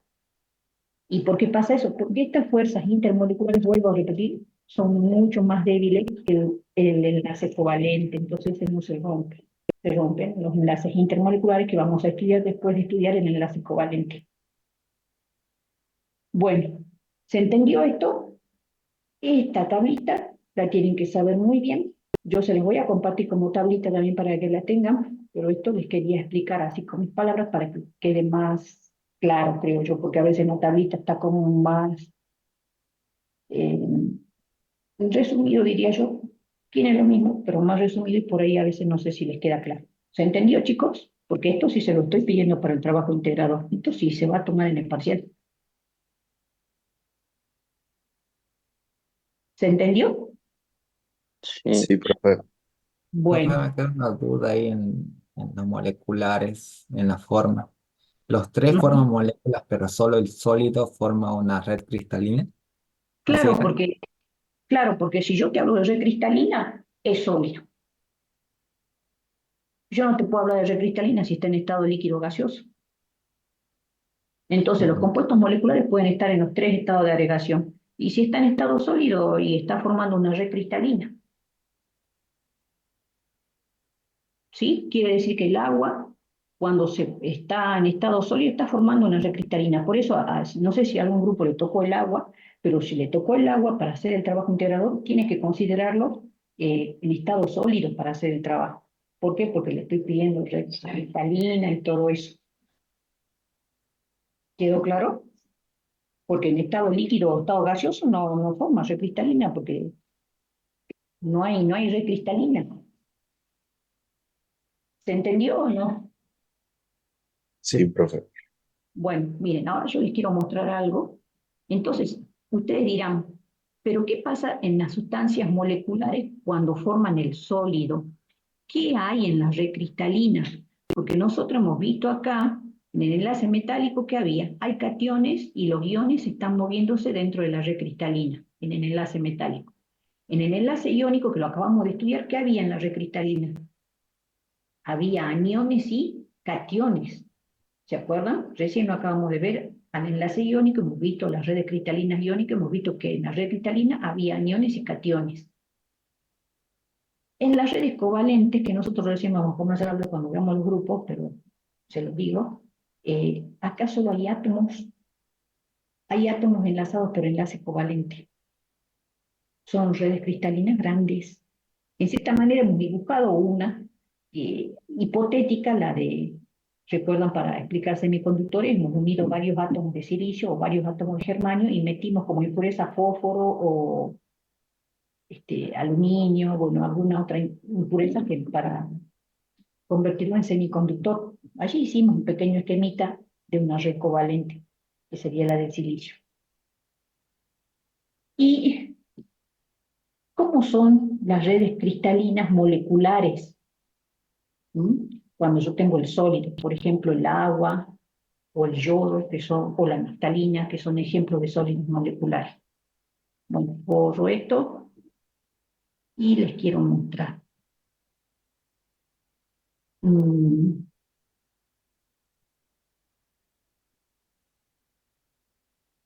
miren, ¿lo ven, no? ¿Lo están viendo? Sí, profe. Bueno, eso es una red cristalina, una celda unitaria para yodo. Esas esferitas marrones serían átomos de yodo y están de a pares. ¿Por qué? Porque la molécula de yodo, uy, no sé cómo se está viendo. A ver. 6:24 de la mañana te llegó. ¿Se ve bien? ¿Se ve lo que Sí, estoy escribiendo? profe. Bueno, Sí, esto sería la celda unitaria para el yodo sólido, ¿sí? Fíjense que cada una de estas bolitas es un átomo de yodo. Y esto está representando el enlace covalente, porque ambos son los metales, hay enlace covalente. Entonces, ¿qué es esto? Esto es la molécula de yodo. ¿Mm? Y fíjense entonces, ¿qué se ubica dentro de la celda unitaria de un cristal molecular? Las moléculas, ¿sí? Cada una de esas parejitas de bolitas marrones son moléculas de yodo. Miren, ¿en qué tipo de celda está entonces? Miren, arriba tengo cuántas moléculas de yodo. Una en el centro y después una en cada vértice Sí. arriba. sí, Abajo pasa lo mismo, miren. Tengo una molécula de yodo en el centro y después una en cada uno de los vértices. Y en el centro, ¿cuántas moléculas tengo? 4. Cuatro. 4. Entonces tengo una capa de 5, de 4 y 5. ¿Qué distribución sería esa? FCC, HCP, 5, FC. 4, FCC. Están en FCC. Ahora, ¿esta es una celda cúbica? No, No. ¿Mm? Miren, ¿qué características le notan? ¿Cómo son los ¿Qué hace, lados? mamá? hay dos lados iguales y los otros diferentes. ¿Seguro? ¿Hay dos lados iguales? No, no, no, 4. Yo veo tres lados desiguales y después todos los ángulos de 90. ¿Lo ven así? Claro que sí. Bueno,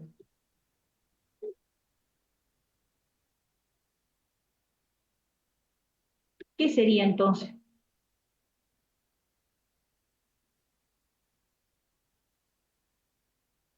¿En cuál sistema entraría? Los tres lados desiguales y los ángulos son todos de 90. La tetragonal. Todos los lados desiguales. Rómbico, rómbico, rómbico. Esta, ortorrómbico. ¿Ven? Tres lados desiguales y todos los ángulos de 90. Entonces quiere decir que el yodo sería un ejemplo de este tipo de sistema, ortorrómbico. ¿Lo ven? Miren. ¿Mm? Los tres lados son desiguales, pero todos los ángulos son de 90 entre los lados.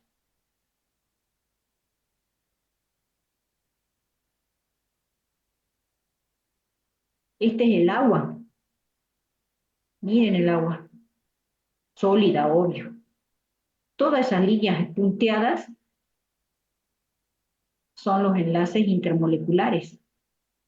Esa esferita celeste con dos puntitos blanquitos, las dos bolitas blanquitas serían los átomos de hidrógeno y la bolita celeste sería el átomo de oxígeno. Entonces esto sería una molécula de agua. Y esas líneas punteadas en negro son los enlaces intermoleculares entre las moléculas de agua. Y ellas se han ubicado así, en este sistema. ¿Mm? Miren qué sistema es. Es este. Es hexagonal. Usted dirá, pero no se nota que es hexagonal. ¿Sabe por qué se ve así? Porque se hace así, miren, para el hexagonal. ¿Ven el hexagonal? No se está dibujando toda la celda hexagonal. La celda hexagonal es así, como la que están viendo acá.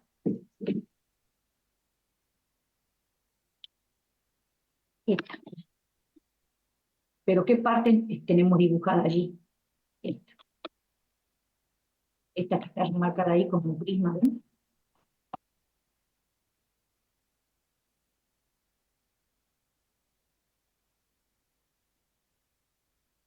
Esa tenemos dibujada. No nos han dibujado toda la celda completa hexagonal, para que no verlo tan engorroso nada más. Dibujan solo esa especie de prisma, que tiene dos lados iguales, uno desigual, dos ángulos de 90 y uno de 120, por eso que no está derechito, está así medio oblicuo el ángulo este de 120. Toman esa porción, digamos, de la celda hexagonal. Ahora se lo vuelvo a mostrar.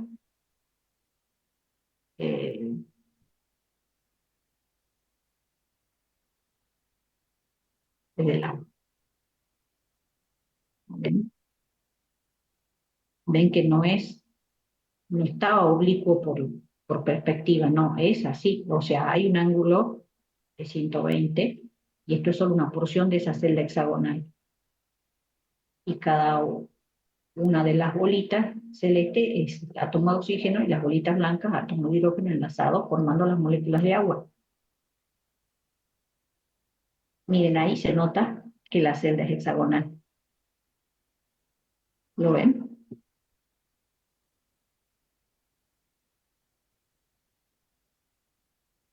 Y acá está tomada solo una porción de toda la celda hexagonal y se ve por eso de esa forma.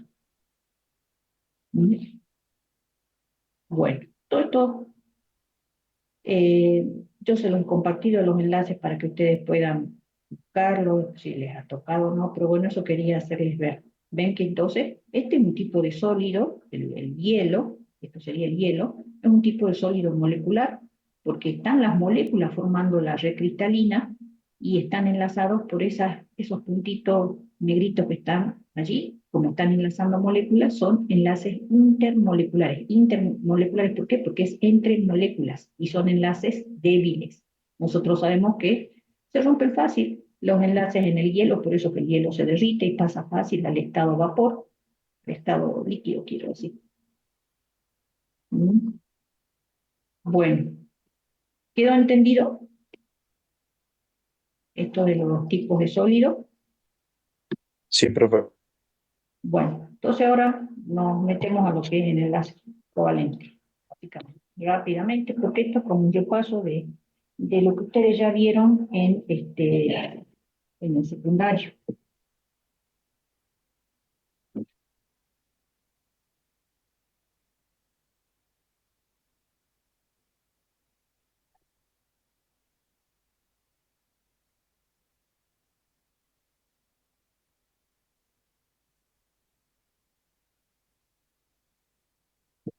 Bueno, voy a sacar a mi gato porque quería salir. Bueno, quieren que sabemos lo básico que tenemos que saber del enlace covalente, que se da por copartición de electrones. En el enlace iónico había transferencia de electrones, había un átomo que le cedía su electrón a otro átomo, consecuencia de eso se transformaba en catión y el que recibía el electrón se transformaba en anión. En el caso de enlace covalente hay copartición de electrones. ¿Qué quiere decir? Los átomos que se enlazan comparten electrones de su capa de valencia. No pueden cederlos. ¿Por qué? Porque ellos les resulta más fácil compartirlos que cederlos porque no tienen ni muchos ni pocos electrones en su capa de valencia. Por lo general suelen tener una cantidad en la que le conviene más compartir que ceder o recibir. Por eso ellos no forman aniones ni cationes, sino que comparten sus electrones y se caracterizan porque justamente suelen ser no metales. Ellos suelen tener electronegatividades altas y parecidas. Eso es, digamos, la característica que tienen estos átomos en cuanto a propiedades periódicas.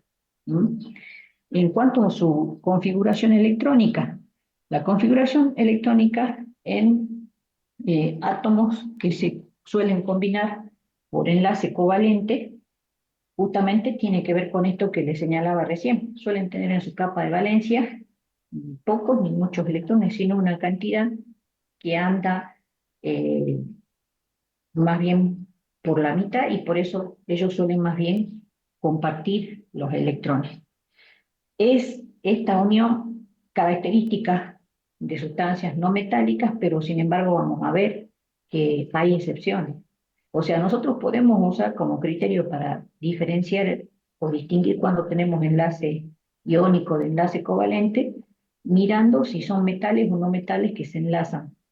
Si nosotros tenemos enlazados un metal y un no metal, nosotros vamos a poder intuir que uno de ellos va a tener tendencia a formar cation y el otro anión y va a haber enlace iónico. Y si tenemos enlazados no metales, nosotros vamos a poder inferir que allí tenemos enlace covalente, o sea que va a haber una copartición de electrones. Eso en general, como criterio para distinguirlos, pero eso, quiero aclarar que eso no es infalible, esa regla no es infalible. Puede haber casos que ahora cuando trabajemos con estructuras de Lewis, las teorías del enlace covalente, van a ver que hay ejemplos de enlace covalente donde ustedes podrían haber creído que había enlace iónico y sin embargo hay enlace covalente. Bueno, en cuanto a la estructura de Lewis, nosotros hemos visto cómo se escribían las estructuras de Lewis de los compuestos iónicos. En el caso de los compuestos covalentes, no hay aniones y cationes, sino que hay simplemente copartición de electrones. Entonces, las estructuras de Lewis se escriben de esta manera. Se escriben de esta manera, aparecen solamente en la estructura de Lewis los electrones de valencia, o sea, de la capa de valencia, y se representan los electrones que comparten los átomos por una rayita. O sea, cada rayita que me aparece en la estructura de Lewis está representando a dos electrones. Ahora, esos electrones pueden ser pares compartidos, como en este caso, porque son los electrones que están compartiendo, o pares solitarios, que son aquellos electrones de la capa de valencia que no lo está usando para enlazarse.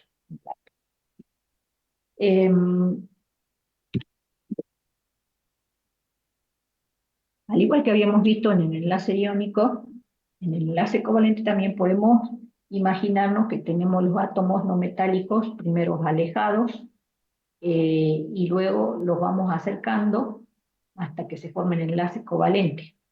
En este caso, fíjense que los puntitos en las esferitas están representando los átomos, estarían representando al núcleo de esos átomos. Y la esfera celeste estaría representando la nube electrónica que tienen esos átomos, o sea, los orbitales donde se encuentran esos electrones. Nosotros podemos acercarlos hasta llegar a una distancia de equilibrio, como pasaba en formación del enlace iónico, que cuando sea una distancia mínima de equilibrio, o sea, donde se maximice la atracción, pero se minimice la repulsión, hemos llegado a la distancia de enlace, que sería la longitud del enlace. Y la energía asociada a esa posición de equilibrio, donde hay mucha estabilidad, es la energía del enlace, que corresponde, digamos, al pozo de esa curva que tenemos dibujada, que me está mostrando cómo varía la energía, ¿sí? Es el punto donde se minimiza la repulsión. Y allí, bueno, se forma el enlace, y estamos viendo allí que hay como un solapamiento de esas nubes electrónicas de los átomos, ¿no? Porque allí hay una copartición de electrones. Por eso está representado así.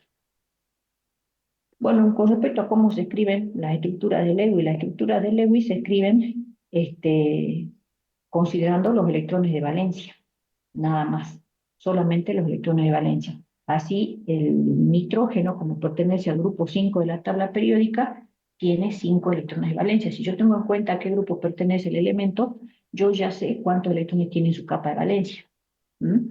Entonces, ¿cómo vamos a hacer para escribir estructuras de Lewis? Y esto como repaso, como para recordar que nuestro primer paso que tenemos que saber para escribir una estructura de Lewis, no importa quién sea el compuesto, si lo conozco o no lo conozco. Yo les aconsejo que sigan estos pasos porque cuando uno les da en el parcial un compuesto que no conocen, no saben cómo hacer. Y acá Si se fijan, ahí le están apareciendo las reglas como para escribir. La estructura de Lewis dice, se elige el átomo central. Nunca el átomo central es hidrógeno. ¿Por qué? Porque el hidrógeno no puede formar más de un enlace covalente y el átomo central tiene que unirse a todos los demás. O sea que del átomo central tiene que salir un bracito que enlace a todos los demás átomos que están apareciendo en la fórmula. Entonces el hidrógeno nunca podría ser átomo central. Y además el átomo central, el que se coloca en el centro de la estructura de Lewis, de todos los átomos que aparecen, es el menos electronegativo. Eso como regla en general, ¿no? Es el menos electronegativo el que se pone como átomo central. ¿Y qué tenemos que hacer luego? Contar cuántos electrones de valencia aporta cada uno de los átomos que aparecen en la fórmula y sumarlos. Y luego cuento cuántos pares de electrones entonces van a aparecer, que va a ser la mitad de la cantidad total de electrones de valencia. Y los reparto. Los reparto de tal manera que todos los átomos que aparecen en la estructura de Lewis completen el octeto, excepto que sea un átomo que no completa el octeto, como por ejemplo el hidrógeno. Si él solamente puede formar un solo enlace covalente, nunca va a completar octeto. Ojo con eso, porque les digo que ha habido parciales donde los chicos le han hecho completar el octeto al hidrógeno. Entonces, quede bien claro, el hidrógeno no completa octeto. ¿Cómo sería entonces? Veamos un ejemplo. Supongamos, para el caso del agua, saco los electrones de valencia. El hidrógeno, bueno, tiene un solo electrón de valencia. Hay un solo electrón que aparece en su configuración electrónica, no tiene más. Como son dos átomos, entonces multiplico por dos. Cada átomo va a poner su electrón de valencia en la estructura de Lewis. Más los electrones de valencia que pone el oxígeno. El oxígeno pertenece al grupo 6 de la tabla periódica, entonces va a poner 6 electrones de valencia. Como hay un solo oxígeno, entonces solamente pone 6. Entonces, hago el cálculo, tengo 8 electrones de valencia.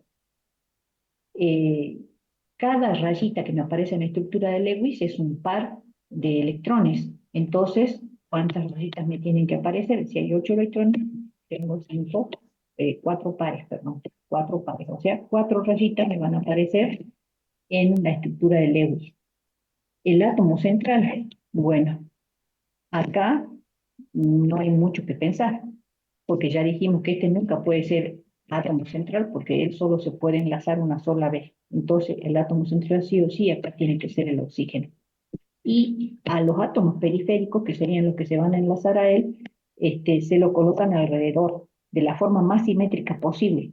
Como son dos átomos de hidrógeno, entonces pondré uno acá, otro acá, la forma más alejada posible. ¿Por qué hago eso? Porque estos electrones que yo voy a colocar, ya sabemos que los electrones tienen carga positiva, como son todos de la misma carga, van a ejercer fuerzas de repulsión entre ellos. Entonces los tengo que ubicar de tal manera de minimizar las fuerzas de repulsión. Ahora, ¿cómo reparto estos 4 pares? Primero enlazo al átomo central los átomos periféricos. Estos son átomos periféricos y este es el átomo central. Entonces, 1, 2 pares. De los 4 pares yo usé 2. Me quedan 2 pares.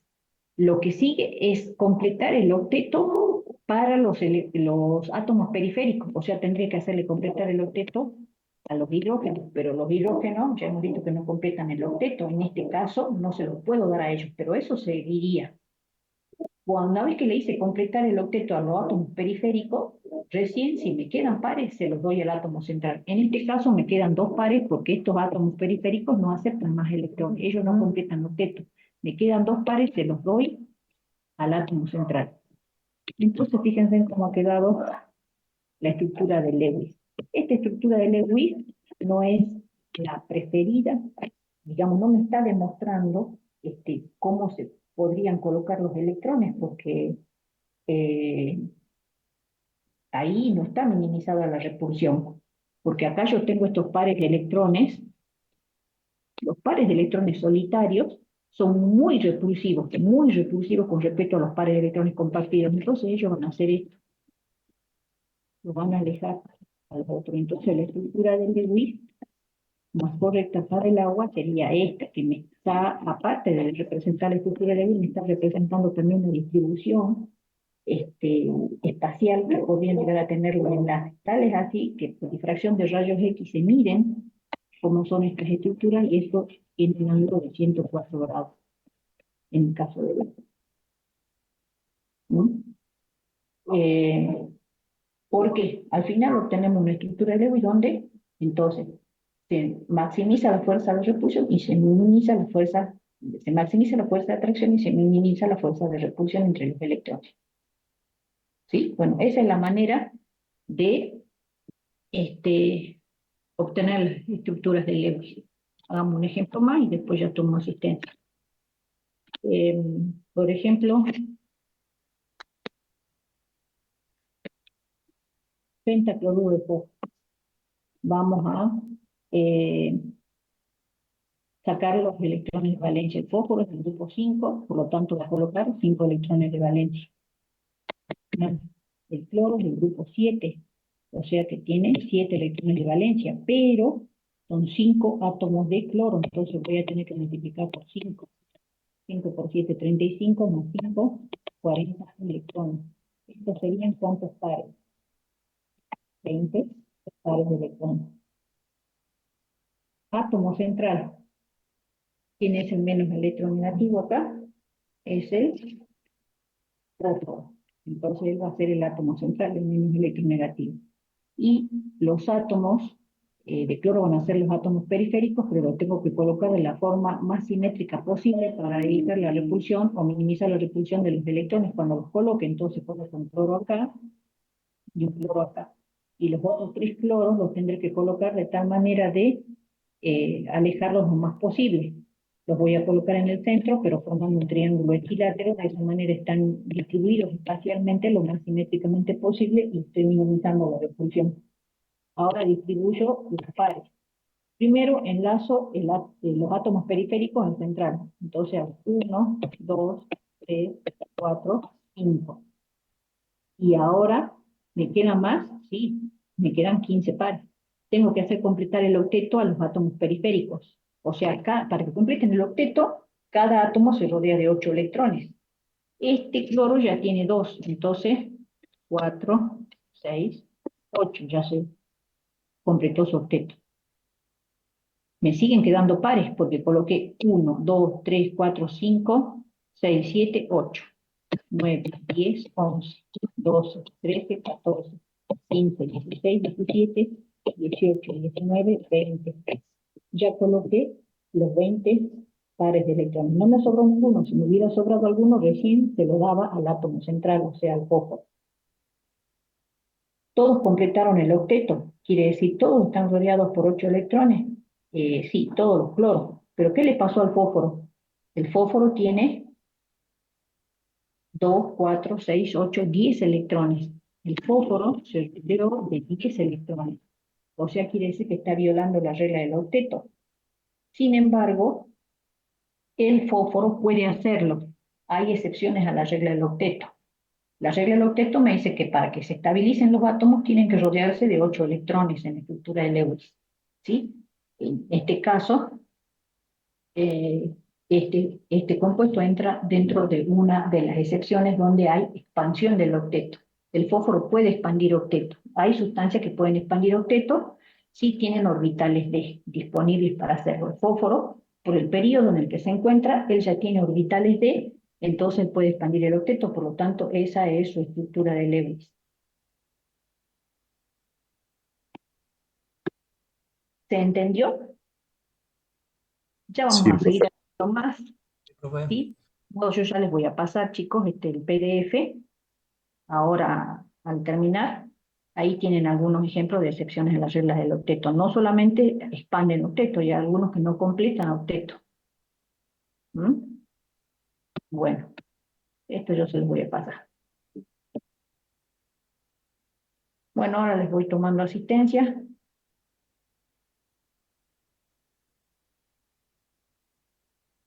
A ver, voy a dejar de grabar. Recording stopped.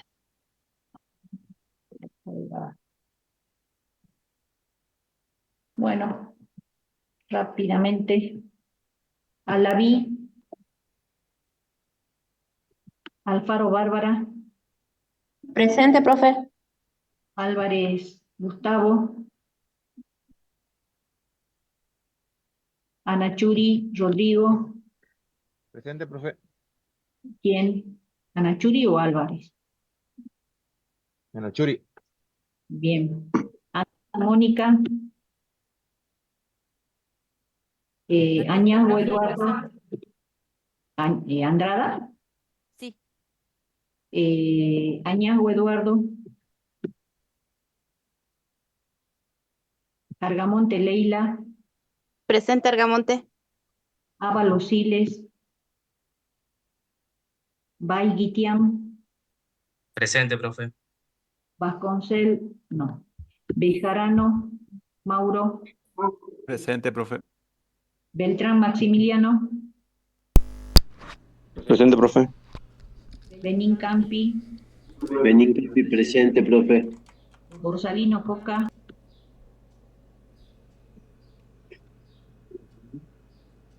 Burgos Emanuel,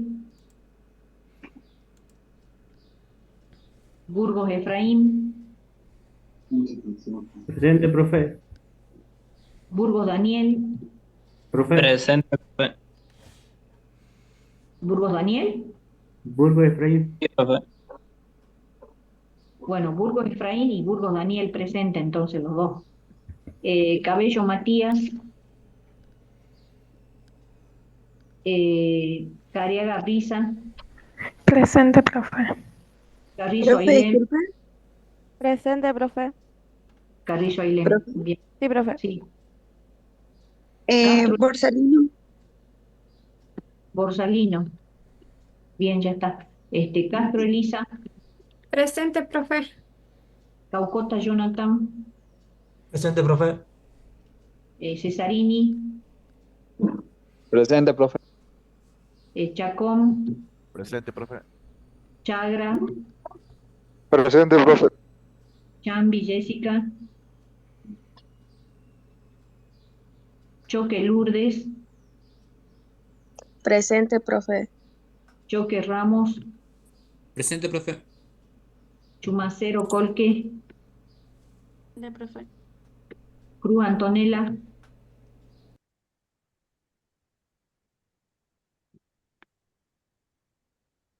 Cruz Víctor, Presente, profe. Cruz Antonella. Cruz Víctor,